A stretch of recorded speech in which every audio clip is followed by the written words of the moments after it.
31. របៀបគណនាម៉ោងធ្វើការរបស់បុគ្គលិក ទី1 យើង select cell D3 ដល់ cell F3 រួចចុច Control លេខ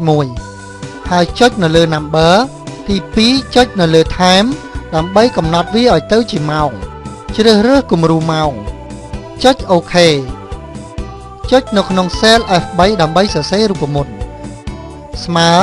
នឹងម៉ោងចេញដកនឹងម៉ោងចូលរួចចុច Enter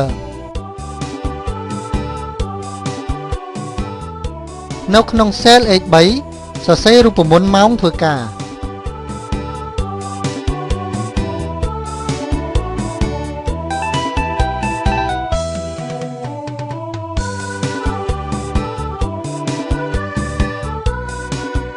រួចចុច Enter ក្រោយពីសរសេររូបមន្តហើយយើងនឹងទទួលបានលទ្ធផលដូចក្នុងតារាងមួយនេះ